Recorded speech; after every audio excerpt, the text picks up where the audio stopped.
Hello and welcome to Tech Deals. Is the high-end desktop dead? Now that is a loaded question if I ever heard one. The short answer is yes and no. The long version is it's complicated. First, we have to talk about what a high-end desktop really is, because if we aren't clear on that, everyone just gets confused. Second, we have to talk about the past to understand the future, and yes, there will be some history here.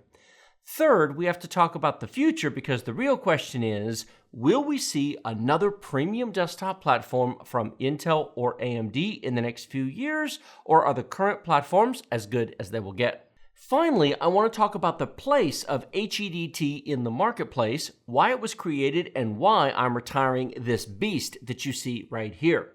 Without further ado, please grab a drink, grab a snack, and let's get into it.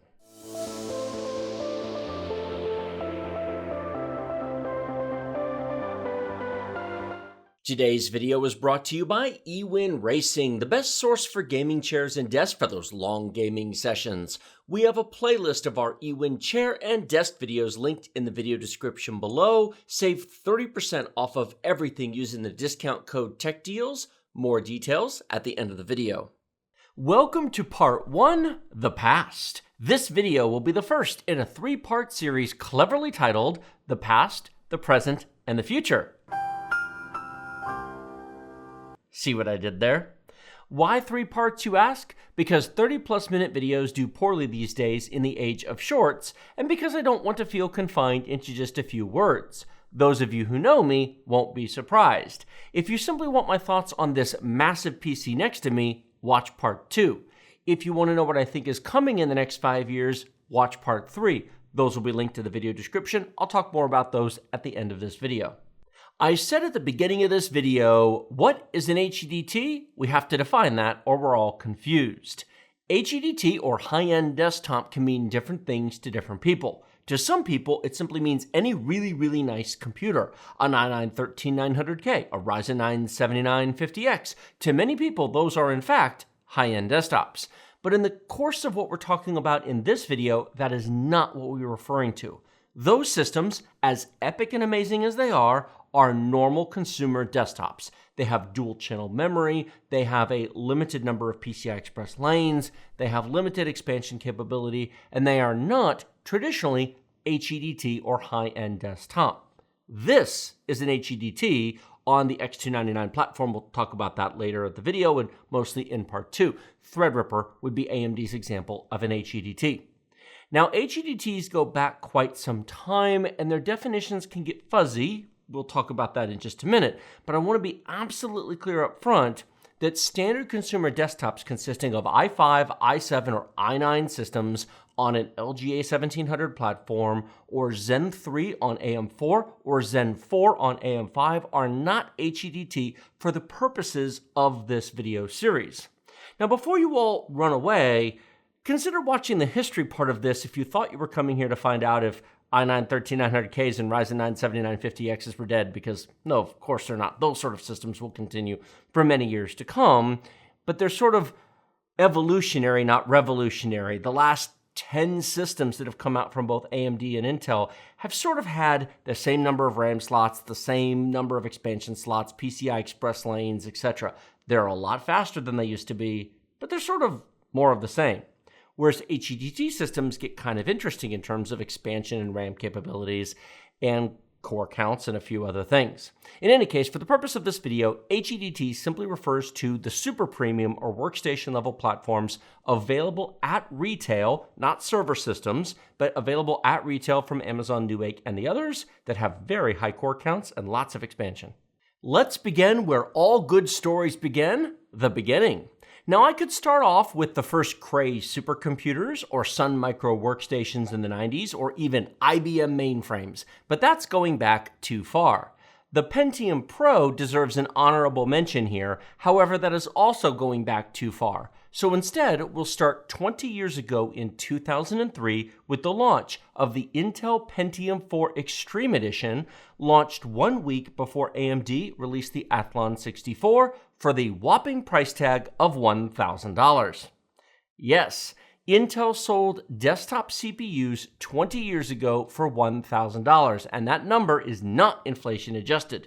In fact, if you plug that into your favorite inflation calculator, you'll get a current figure in 2023 of $1,590, which tells me two things. First, according to the US government, we have averaged less than 3% inflation per year for 20 straight years, which sounds totally accurate, I'm sure you'll agree. And second, an i9 13900K for $600 in 2023 is really cheap, all things considered, if you look back over time. Actually, that last point is not 100% fair.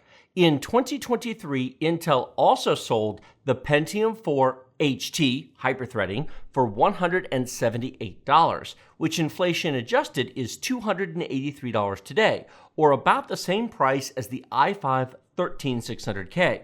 The i5 13600K is an incredible value for the money, unlike the Pentium 4 HT, which was a dog of a CPU.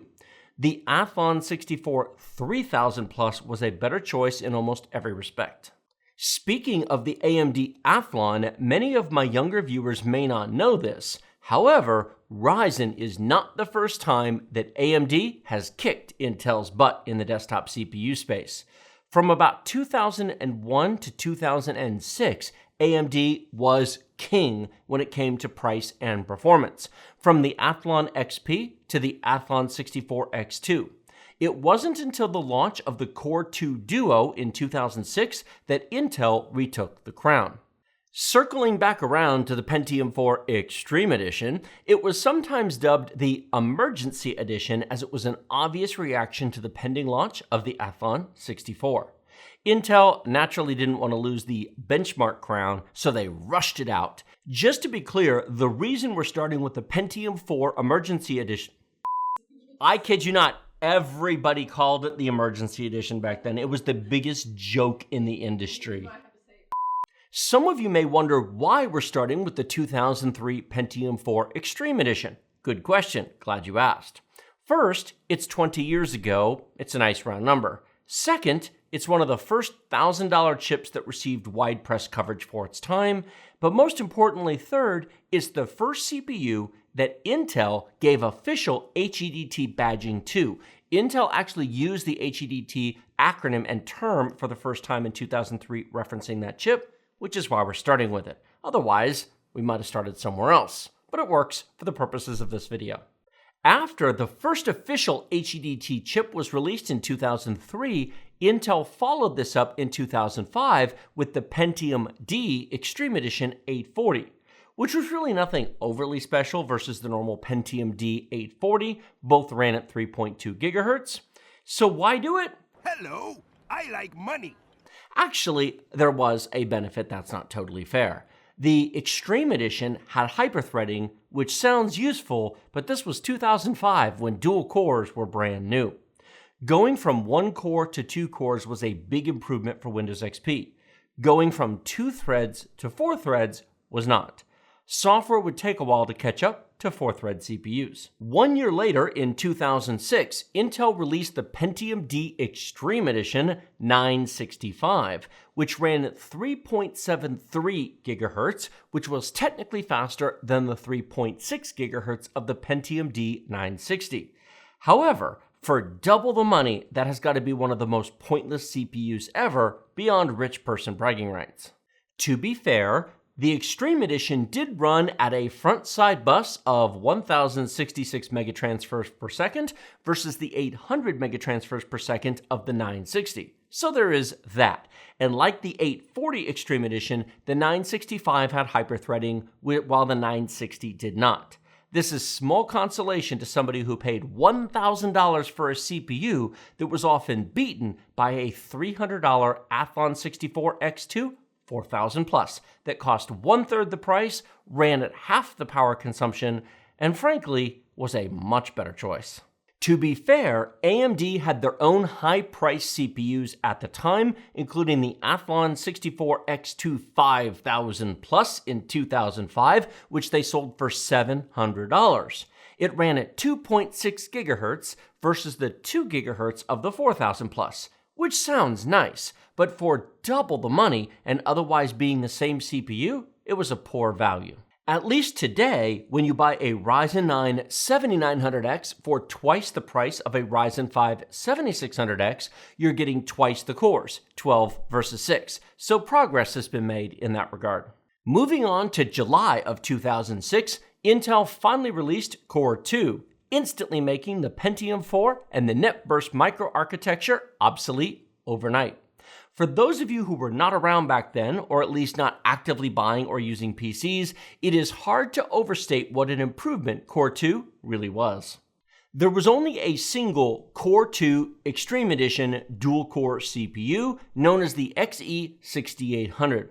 The more interesting Extreme Edition CPUs among the Core 2 line were the quads, starting with the 65nm based Kensfield chips such as the QX6850 and ending with the 45nm based Yorkfield chips, of which the deal was the QX9650, one of the best CPUs of its day. Released just 18 months after the Pentium D Extreme Edition 965, the Core 2 Extreme QX9650 was a 4-core, 4-thread CPU running at 3 GHz with dual 6MB onboard L2 caches. Both CPUs were $1,000. However, the performance was night and day improved over the Pentium D. Some benchmarks showed the Core 2 CPU more than 5 times faster at the same power consumption. That's incredible. Just imagine a CPU released today that is 5 times faster than the best CPU launched just 18 months ago using no more power to do it. Core 2 really was that good. Or maybe NetBurst just sucked that much. Take your pick. Either way, Core 2 was good enough that AMD started losing ground, and it really never got it back until Ryzen launched 10 years later. To be fair, AMD did follow up their Athlon 64X2 line with Phenom, which was a moderate success. Then the much better Phenom 2, which could have been a great success if it had not launched 1 month after Intel released the i7-920. Phenom 2 was meant to beat Core 2 Quad, and that it generally did, but it could not stand up to Nehalem, unfortunately. To put the i7-920 into perspective, it was about double the performance of the mainstream Core 2 Quad Q6600 released in early 2007, just 18 months before the i7-920 was released. For sure, that is absolutely not a 5-time improvement, but it shows that AMD was aiming for a moving target, one that they just couldn't quite hit.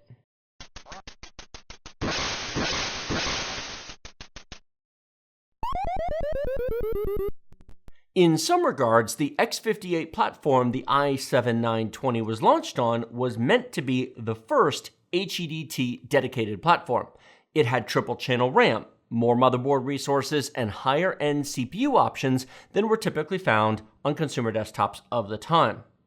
LGA 1156 was the socket for mainstream CPUs, however, it wasn't widely used or common at the time due to Core 2 Quad carrying over for a few years and overlapping that space, and the i7-920 being released for the reasonable price of about $330. Intel was still figuring out their naming conventions, not yet having decided on the letter Z for their premium consumer boards. H55, P55, H57, and Q57, yes, they used to have Q boards, were the chipsets on LGA 1156. There was no Z58 board. That was the place of the X58 chipset. However, that was on a different socket, LGA 1366, which again might be considered to be the first dedicated HEDT socket. Having said all of that, the i7-920 released in 2008 was not an HEDT CPU. It was a 4-core, 8-thread consumer-level chip that provided exceptional performance for its day. The true HEDT chip was the 32nm Gulftown i7-980X released in March of 2010 for, of course, $1,000. Aren't they all $1,000? It was a 6-core, 12-thread CPU clocked at 3.33 GHz, and it really was ahead of its time. I did a video on this a few years ago titled Building the Ultimate Windows XP PC, where I upgraded my original i7 920 to an i7 980X, and I changed most of the rest of the parts along the way, keeping only my original Asus P6T motherboard that I've owned since new. 1 year later, in 2011, second generation Sandy Bridge is really where Intel split their HEDT line from the consumer line of boards and chipsets. They released the Z68 chipset featuring the LGA 1150 socket, which supported the consumer line such as the i7 2600K, excellent CPU, and the release of the X79 chipset featuring the LGA 2011 socket featuring the i7 3960X Sandy Bridge E high-end desktop CPU. The 3960X also featured 6 cores and 12 threads, just as the i7 980X had. However, it now had quad-channel RAM, its own socket, and it really was marketed as a different product from the consumer line of boards. The 3960X was followed up 2 years later with the Ivy Bridge-based i7 4960X. Notice the numbers are a little out of sync with the consumer line at this point. Second generation Sandy Bridge, but on the E version was actually referred to by 3 instead of 2. And then 4 was used for Ivy Bridge E when Haswell was number 4. Okay, I know that's confusing, but it is what it is. So the Ivy Bridge E-based chip was the i7 4960X. Again, 6 cores, 12 threads, and again staying with the X79 platform. Unlike the consumer desktop where a new chipset was released for every generation, generally at this point HEDT would reuse a socket for 2 or 3 generations. It is worth noting that up to this point, all Extreme Edition or HEDT CPUs tended to cost $1,000, give or take when they launched. From 2003's Pentium 4 Emergency Edition, Extreme Edition, to the Ivy Bridge E-based i7 4960X, all of them were about $1,000. That changed in 2014 when the Haswell E CPUs were launched, at least in terms of what you should have bought at the time. The i7 5960X was released in August of 2014, and it was indeed another $1,000 X CPU featuring a new design with 8 cores and 12 threads. Crazy for the time and a true extreme chip if there ever was one. However, that is not the CPU that made sense, because while 8 cores was awesome, it was complete overkill for most people in 2014, even content creators, as the software had not yet caught up to that point to use all of those cores. The CPU that you should have bought was the i7 5820K, one of the best deals Intel has ever offered in a CPU. Costing $389, the i7 5820K was only $50 more expensive than the i7 4790K, but it featured 6 cores and 12 threads, quad-channel RAM, 28 PCI Express lanes, and it was by far the deal on a premium build at the time. If you could stomach the cost of DDR4 in 2014, which was not cheap at the time. This was also the time that the X79 chipset was replaced by the X99 chipset, which was used for 2 generations, Haswell E and Broadwell E. Some of you may remember my $4,000 ultimate build in 2016 featuring the Broadwell E-based i7 6800K, a wonderful CPU that provided awesome service at the time for a new YouTube channel editing 4K video, perhaps before its time. By the time I built the Broadwell E-based PC in 2016, DDR4 had dropped in price by enough that the i7 6800K actually now made sense for normal consumers to consider instead of the i7 6700K. I also did a series of videos back then talking about how you should either go budget with the i5 CPU or you should step up to HEDT, because even with the cost difference of the motherboard, which was more expensive, it was only $150 total more to go from 4 cores to 6 cores. Those of you who listen to me and you still have one, the i7 6800K is still a useful and functional PC in 2023. The 4-core i7 6700K far less so. So you're welcome. This is one of the reasons why I promote premium builds when you can afford it. They last longer and they function very well as a second life PC beyond the first few years, and they avoid the problems cheap PCs have in becoming useless far sooner than needed due to the progress of time. It is also worth noting that Broadwell E, released in 2016, increased the core count yet again. Gulftown, Sandy Bridge E, and Ivy Bridge E all topped out at 6 cores. Haswell E increased that to 8, and Broadwell E increased it to 10, along with a price increase that did not remotely justify the extra 2 cores. For $1,700, you got an absurdly overpriced CPU that was maybe 15% faster in multi-threaded performance for 80% more money than the 8-core chip, which was still $1,000. If you're still here with me, awesome, because that is a lot of part names, model numbers, prices, and generations to cover, and we're not done yet. Let me just slide a bonus gold star in here for those of you who watched the middle of the video. Leave a comment below if you got your bonus gold star and tell me which, if any of these CPUs I've talked about, you have owned. I would love to hear your stories on your PC experiences. The X99 chipset and socket LGA 2011 ended in 2016 with Broadwell E. Now it was time for the X299 chipset, a new socket called LGA 2066, and Skylake X. Released 1 year later in 2017, it used the 2-year-old branding of Skylake despite the fact that Coffee Lake was about to release that same year and KB Lake had already come out. Now, if you thought 8 cores or even 10 cores was crazy, honestly, you ain't seen nothing yet, because Skylake X would bring 18 cores to the HEDT desktop for the low premium price of just $2,000.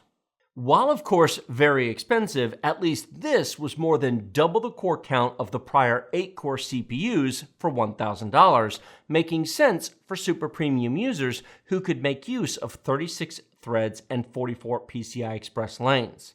Intel also cut the price of the 8-core CPU from $1,000 on Broadwell E to $600 on Skylake X. Still expensive, but semi-reasonable for premium users who found Coffee Lake's i7 8700K's 6 cores lacking and Ryzen 7 1700X's performance per clock a little bit weak. I reviewed the Ryzen 7 1700 and 1700X at launch, and I found them to be good values for the money. However, the poor performance per clock really did ultimately hold them back. Then again, the AM4 socket would go on to be massively upgradable to some really good CPUs, so there's that to consider. I also reviewed the 8-core Skylake X CPU, and its overall improvement caused me to replace my freshly built Ryzen 7 1700 video editing PC, which had replaced my Broadwell E, with the new i7 7820X 8-core Skylake X. Interestingly enough, at the time, having a higher core count chip wouldn't have helped much as software had not yet caught up. Even Adobe Premiere Pro really didn't use more than 6 cores in 2017. It took another year or so before 8 cores were fully used, and even longer before it would use 18 cores. You don't want to be late to innovation, however, you don't want to be so early that no one is ready to dance with you. A good example of being too early to the party would have been buying Gulftown in 2010 for $1,000. 6 cores 13 years ago sounds pretty awesome, right? Sure, but what software in 2010 would make effective use of 6 cores? A lot of software at that time was not even using 4 cores. Everything was optimized for 2 cores, and frankly, there was still software that would run on 1. Sure, virtual machine users, software developers, and some others could absolutely use it, but most people building a PC in 2010 would have found it to be wasteful. Even Haswell E in 2014, as cool as it was, probably wasn't worth it due to the cost of quad-channel DDR4 RAM at that time. Compare it to what 64 gigabytes of DDR5 costs today to mentally frame it. It's as much as the CPU in many cases. As a side note, there were KB Lake X chips, but we're going to ignore them because they were stupid. If you want a great video on just how dumb they really were, watch the Linus Tech Tips video on Kaby Lake X. Linus rips Intel to shreds over how dumb that idea really was. In 2018, Skylake X Refresh was launched, which was the exact same lineup as 2017, except the 6-core CPU was gone, the prices were reduced slightly, think the price of a pizza, and then the clock speeds were slightly increased. Overall, it was a refresh to claim to have something new, but really it was kind of pointless. The top-end CPU this time was the i9-9980XE, featuring, again, 18 cores and 36 threads. It had a weak-sounding 3 GHz base clock speed, however, it had a 4.5 GHz max turbo, and it would hold 4.1 GHz with 12 of the 18 cores in use, and 3.8 GHz with all 18 cores in use, so long as you had enough cooling installed. Of course, being an X chip, you can overclock it, but very quickly, the power consumption and cooling requirements go through the roof. In 2019, we would see the last of the current gen HEDT chips with the release of Cascade Lake X, a 10th gen CPU that again used the X299 platform for the third time, and it really was just another refresh of Skylake X with a new name, so they didn't have to call it Skylake X Refresh. If anything awesome came from Cascade Lake X, it would be the price. Intel cut the price of the 18-core i9-10980XE in half to $1,000. In 2019, $1,000 for an 18-core 4.8 GHz Intel CPU honestly was not that bad. While expensive, had you bought one 4 years ago, you would still have a pretty sweet CPU that has lots of life left in it, except for one tiny problem, and that's instructions per clock cycle. Now, I'll talk about it more in part 2, but the short version is this. The $300 i5-13600K matches the i9-10980XE in multi-threaded performance, and it absolutely demolishes it in single-threaded workloads. How much so? The i5-13600K is up to double the per-core performance for 1/3 the price, half the power consumption, and installs on less expensive motherboards. Now, you do lose quad-channel RAM, 44 PCI Express lanes, and AVX512 hardware support, but most people don't need any of that. And if you do, well, so be it, but you won't like part 3 of this video series where I talk about the future because your options suck for something new and they aren't likely to get better anytime soon. Spoiler alert. Up to this point, some of you may be staring at your screen thinking, dude, Threadripper exists. Why aren't you talking about that? Good question. Glad you asked. First, I already did an entire video on the death of Threadripper, talking about it extensively so that you should, for sure, watch that. Second, I'll talk a bit more about Threadripper and where it stands today in part 2. For now, what I'll say is that Threadripper was indeed amazing in 2017 when it launched for $1,000 with 16 cores on the X399 platform, not related to X299, they just have to be better than Intel with a number. Its per-core performance was about the same as the 1700X, but it was a solid option with 64 PCI Express lanes, quad-channel RAM, and it was less money than Skylake X's 16-core CPU. A year later, Threadripper was refreshed using Zen Plus chips, this time jumping to 32 cores and increasing the top price to $1,800, but cutting the 16-core CPU price by $100 down to $900. Sounds like a deal. Now, it's worth noting that the 24 and 32 core chips of the second generation Threadripper line were not meant for normal consumers as they used NUMA. And if you don't know what that is, it's not for you. And they had issues with consumer level software. The 2950X 16 core chip was the top end chip meant for normal desktop use. A year later, in 2019, Zen 2 based Threadripper was released, now featuring 64 cores for the whopping price of $4,000. I know. However, that was not meant for normal consumers. The consumer chip had jumped to 32 cores featuring unified memory for $2,000. All things considered, if you had a practical use for 32 cores in 2019, the 3970X was a really good deal at the time. However, unfortunately, Zen 2-based Threadripper saw a jump to a new chipset, the TR40X. Still on the TR4 socket, compatible with the same coolers, but not compatible with the X399 boards that came before it. This did upset many people who felt that AMD had broken their promise made with Ryzen, which they really made on the consumer side of things. Still, if you've got $2,000 to throw at a 32-core CPU, a $500 motherboard honestly isn't likely to stop you. So there is that. Finally, AMD never did release a Zen 3-based Threadripper, a fact that upset some hardcore fans, including myself, as I had a lovely TR40X-based 3960X 24-core system that I had planned to upgrade to Zen 3, but alas, it was not to be. As noted in the Death of Threadripper video, AMD decided to make Zen 3 Threadripper into Pro-only chips, releasing them way late in 2022 to OEMs only. They did later release a retail set of the chips at sky-high prices.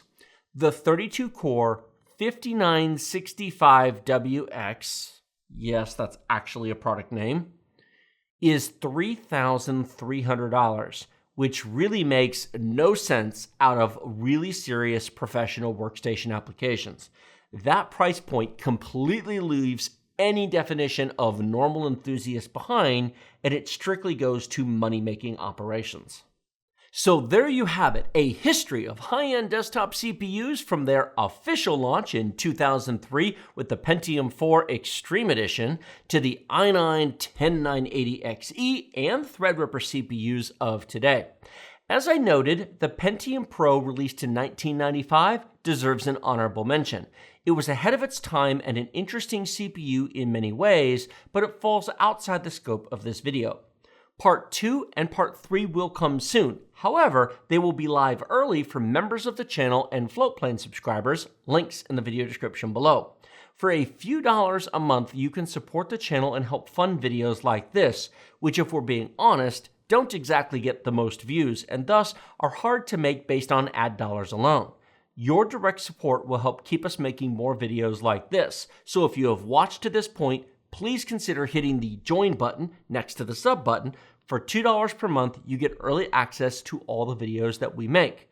For $5 a month, you receive access to over 100 member-exclusive videos. Last I checked, there's about 125 member-exclusive videos that you can access on a dedicated playlist if you're a $5 supporter. They are also all uploaded over on Floatplane as well, again for the same $5 per month.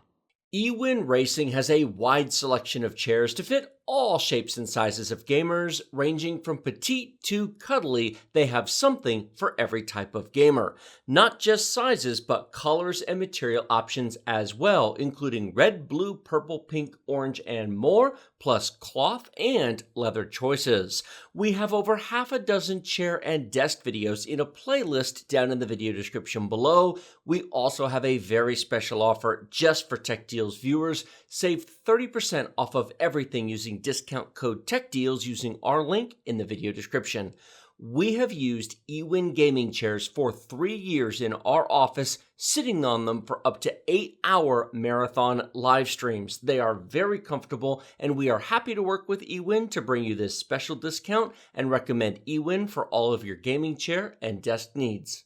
Thank you all so much for watching to the very end. 2 very large gold stars for all of you still here. Like, comment, subscribe, and do all of the YouTube things. Please share this video with anybody you think might be interested in the history of the HEDT platform, expensive platforms, and the past 20 years of computers in general.